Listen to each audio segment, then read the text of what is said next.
तो आज के इस सेशन में हम बात करेंगे स्टॉक मार्केट की सबसे रिस्की एनालिसिस के बारे में, PB ratio, price to book value की। अब इसमें रिस्की क्या है? ये रिस्की इसलिए है क्योंकि अगर आप इसका मतलब अच्छे से नहीं समझे और उससे भी ज्यादा इस रेशियो को कहाँ यूज करना है और कहाँ नहीं, तो सब गड़बड़ हो जाएगी। इसलिए ये बहुत रिस्की है। अगर इसका सही यूज किया तो बहुत फायदा, और जरा सा भी चूक हुई तो काफी नुकसान करा सकती है। तो इस वीडियो में पहले हम बात करेंगे PB ratio, price to book value क्या होता है और इसका सही यूज कैसे करना है। तो देखिए, पीबी रेशियो यानी कि price to book value equal to share price upon book value per share. अब आप सोच रहे होंगे कि ये बुक वैल्यू पर शेयर क्या होता है। शेयर प्राइस तो वो है जो भी करंट मार्केट में शेयर का प्राइस चल रहा है, वो तो शेयर प्राइस हो गया। लेकिन ये बुक वैल्यू पर शेयर क्या है? तो देखिए, बुक वैल्यू मतलब book value equal to assets minus liability.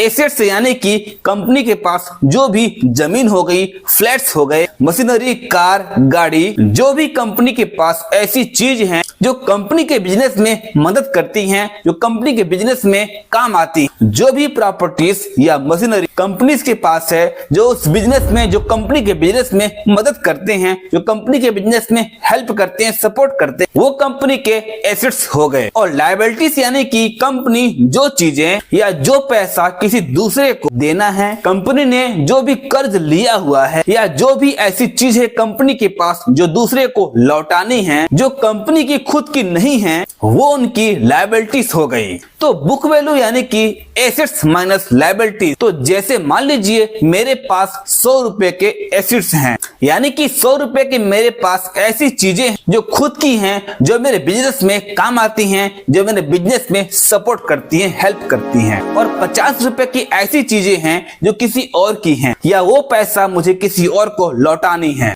तो book value equal to assets minus liabilities. तो यहाँ एसेट्स हो गया 100 रुपए और लायबिलिटीज हो गई 50 रुपए। तो यहाँ हम एसेट्स माइनस लायबिलिटीज कर देंगे, यानी कि 100 माइनस 50। तो बुक वैल्यू निकल के आ गया 50 रुपए।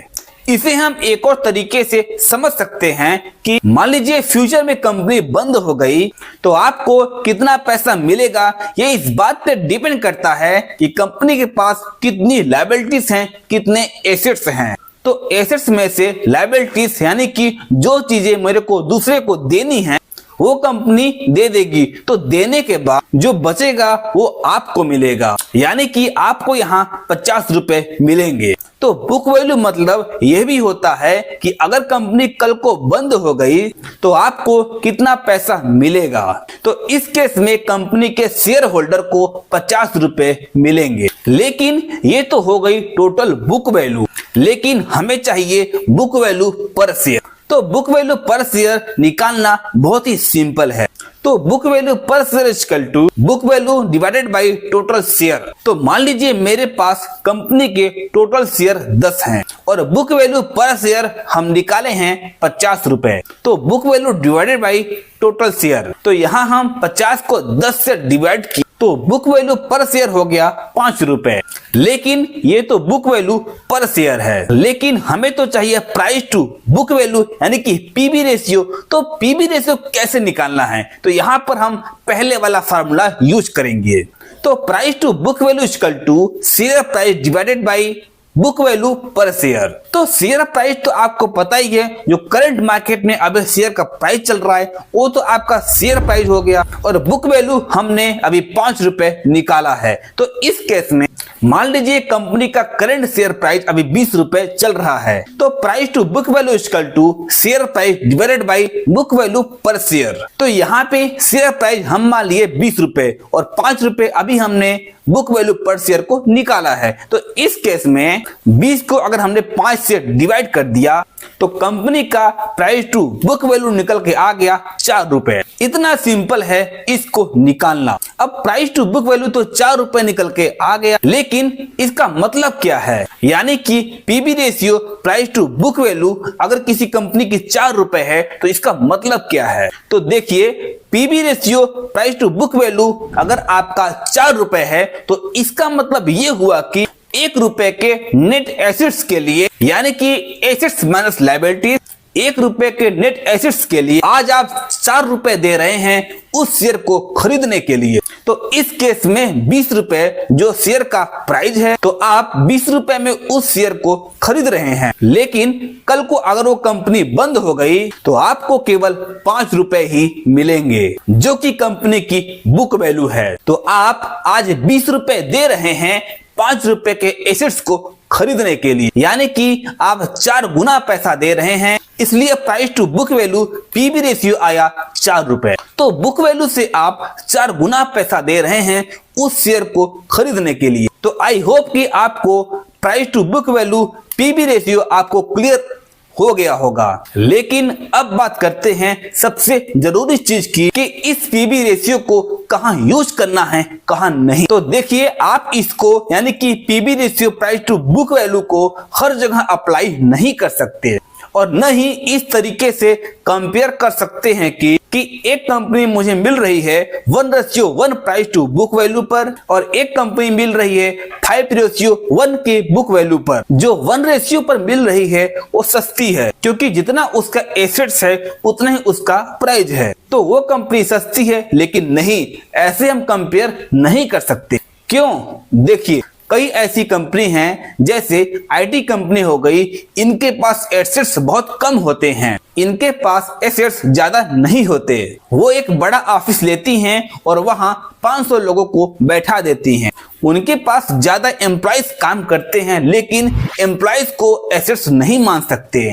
एम्प्लॉइज तो कंपनी के एक्सपेंस होते हैं, एसेट्स नहीं। हालांकि कंपनी के पास में एक से बढ़कर एक एम्प्लॉइज होते हैं जो उनको अच्छा खासा मुनाफा कमा के देते हैं, लेकिन हम एम्प्लॉइज को एसेट्स नहीं मान सकते, क्योंकि एम्प्लॉइज कंपनी के एक्सपेंस होते हैं, कंपनी के खर्चे होते हैं। लेकिन कंपनी के पास में एसेट्स जैसे गाड़ी, ऑफिस मशीनरी, ये सब एसेट्स आईटी कंपनी के पास बहुत कम होते हैं। उनके पास तो एक बड़ा सा ऑफिस है जो कि शायद रेंट पे हो, और काफी सारे कंप्यूटर हैं, और जो कि तो कंप्यूटर के अलावा हार्ड एसेट्स यानी कि प्रॉपर्टीज जैसे गिने जाने वाले एसेट्स एक आईटी कंपनी के पास बहुत कम होते हैं। उनका तो सारा काम एम्प्लॉइज चलाते हैं, तो उनकी बुक वैल्यू हमेशा कम रहेगी। क्यों?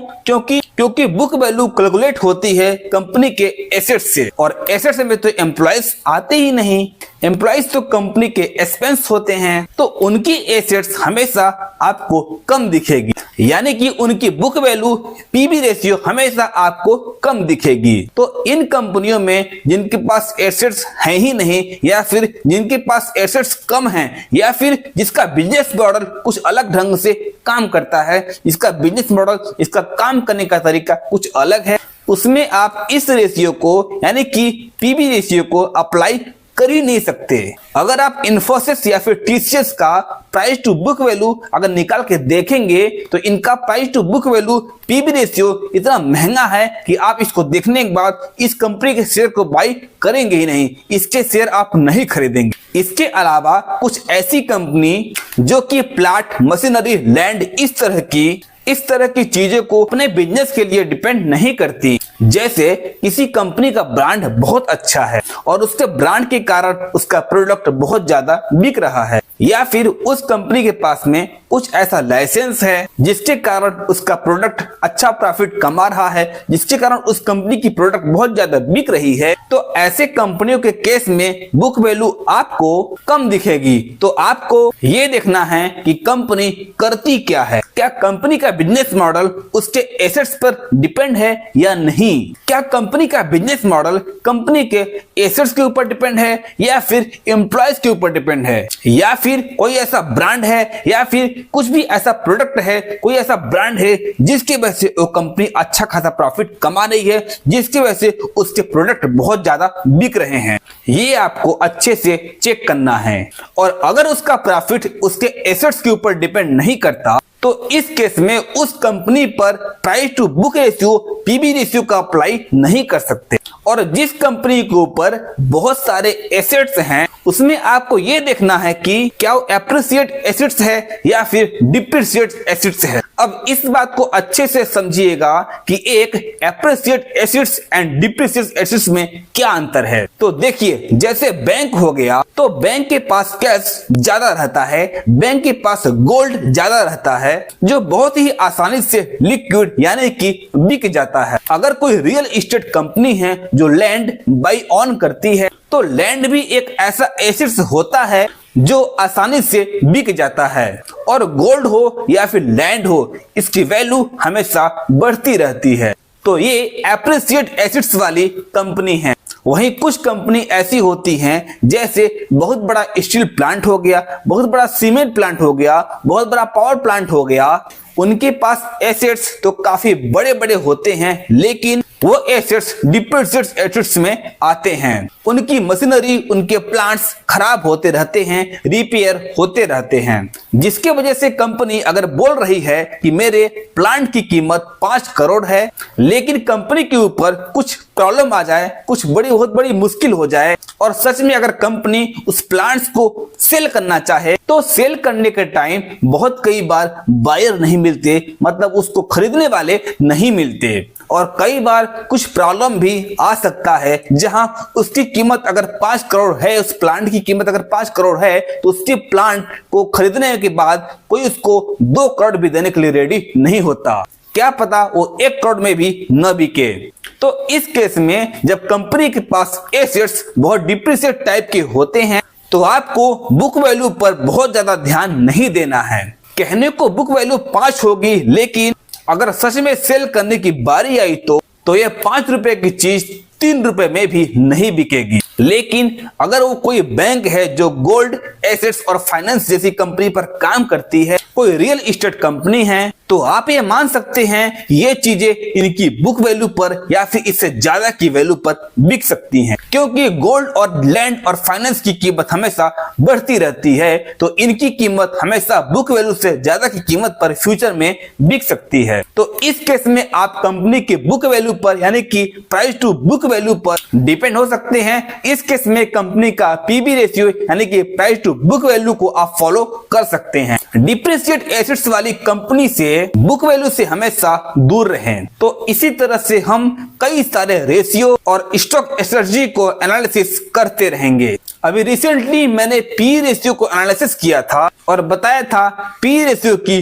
पूरी सच्चाई। तो अगर आपने उस वीडियो को नहीं देखा है तो इसका लिंक डिस्क्रिप्शन में है, आप जाके देख सकते हैं। और ऐसे ही फाइनेंस, इन्वेस्टिंग और स्टॉक की न्यू अपडेट के लिए लाइक और सब्सक्राइब जरूर करें। तो मिलते हैं न्यू अपडेट में, तब तक के लिए थैंक यू सो मच।